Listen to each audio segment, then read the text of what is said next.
All right, welcome to lightspeedgaming.com, our very first cast.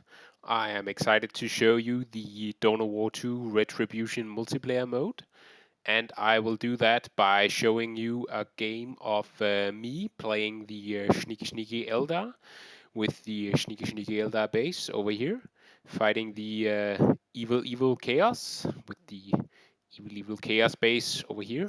Apparently the Evil Chaos base being on fire. Maybe some kind of horrific cooking accident. I don't know. We shall never know. Don't let heretics cook for you. Can only end in tears. Now we have my Eldar hero over here. He is the Warp Spider Exarch, the teleporting Warp Spider Exarch who can jump around and be extremely annoying, getting behind enemy lines and taking their points, and generally being a pain in the rear. A quick rundown of the basics of the Dawn of War 2 multiplayer is that unlike a lot of other real-time strategy games, this game does not end when or if the opponent's base is destroyed, or it is ended if the opponent's base is destroyed, but that is not the most normal way of winning the game. Actually, the most normal way of doing things is that you have these 500 victory points up here. Each side gets 500 victory points, and the victory points are controlled by grabbing these three strategic points on the map. This one over here, this one over here, and this one over here. And when you have more of these points than your opponent, his victory points will start ticking down, and the first one whose victory points goes down to 0 loses the game. So these 3 points are, of course, incredibly important when playing the game. Other than that, you have requisition points, which give you requisition, which is one of the 3 resource types in the game. You have power, that gives you power, and you can build generators here to give even more power. So you can get much power. And you have something that is called red resource, which is what you basically get when you lose units or when you kill enemy units, and you can use that to use various global abilities that can turn the tide of battle, such as Chaos has an ability where they sacrifice one of their models and out pops a bunch of demons instead for a limited time that runs around nom-nomming stuff, and that can be quite useful in some situations, and you pay for that ability in this red resource. But let's start the game and see how it goes. I have built some banshees here. Banshees are women with big blue glowing swords. They like to cut up things. They like long walks on the beach. They do not like cooking. They do not like getting shot in the face. Over here we have heretics. Heretics, the basic melee unit of chaos. They might like getting shot in the face. They're kind of strange and offbeat like that. They're cheap. They capture stuff. They make decent melee fighters. You have the big evil space marines here, the basic ranged unit of chaos. These are space marine gone to the chaos side. They like shooting stuff in the face. Not so much long walks on the beach, I would imagine. Worshipping the chaos gods. They're into that. That's their shtick. Looking over here on the left side, we see the first engagement of the match. My Banshee's getting the hell away from the Chaos Lord, which is a big Chaos Space Marine in a big Terminator armor. He tends to screw things over that get up close and personal with him, so that's why I'm pulling my Banshees away.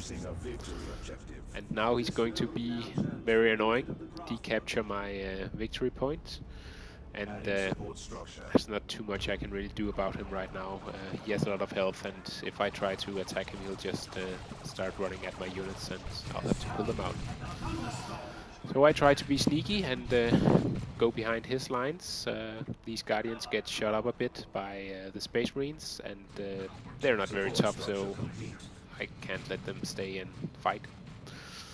So I pull them back. Space Marines go and annoy my Warp Spider Exarch. Had to pull him out, but I managed to decap this requisition point, so now these Space Marines will have to spend time recapping this point, and in the meantime my Guardians can be annoying and decap this point. So really at this point of the game I'm just kind of trying to be annoying and trying not to find too much. Down here his Chaos Lord has gone into close combat with this big machine gun-like setup team. It's not so good. That team does not like fighting close, so I try to pull that back and get it to where I can set it up, but he's being pursued by the nasty Chaos Lord. But the Chaos Lord takes some damage from the Banshees now, and even a big guy in a Terminator suit eventually has to run away, so he does that. I send my Banshees after him a bit, but he's gonna be fine. Now in come his heretics. I think, haha, lowly heretics, let me kill them with my Banshees. Right now I find out, no, that's a bad idea. And about now I think I'm screwed. And I am. So losing an entire squad in Dawn of War is very bad. You can reinforce a squad as long as you just have one squad member left. And it is a lot cheaper than buying a whole new squad. And since squads gain experience over time and level up, becoming stronger, becoming more durable, losing a squad is very bad. But anyways, at this point in time I think this game is probably not going to end well. But I really need those Banshees, so I'm just going to have to build another Banshee squad and then say, okay, never mind, let's just go for it. At this point I'm quite worried that he's going to out-tech me and basically be able to throw in an advanced unit like a vehicle before I can put out anything to deal with it, which would be very bad. But I'm thinking, okay, let's try to harass his economy as much as possible, and let's just see. So Warp Spider continues to be annoying, continues to decap points. I hear my screaming Banshees over here. They are cutting up these Space Marines who have to run away. Space Marines do not do very well in close combat with Banshees, because Banshees have big glowing swords, and big glowing swords cut through power armor like hot knives through well, butter, warm butter maybe. Hot knives through water, maybe. It's bad. Now I managed to push him away because I have this suppression team set up, which are making it impossible to advance for his army this way. He tries to go around with his heretics, but I see it and I send my Banshees in. And this time I do not lose them, which is a plus.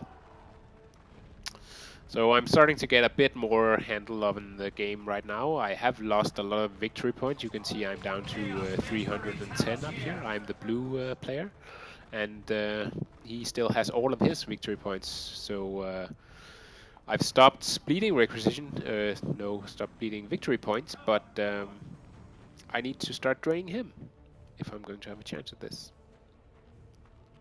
He is now upgrading to tier 2, meaning he is upgrading to the next tech level, where he can get some more advanced units.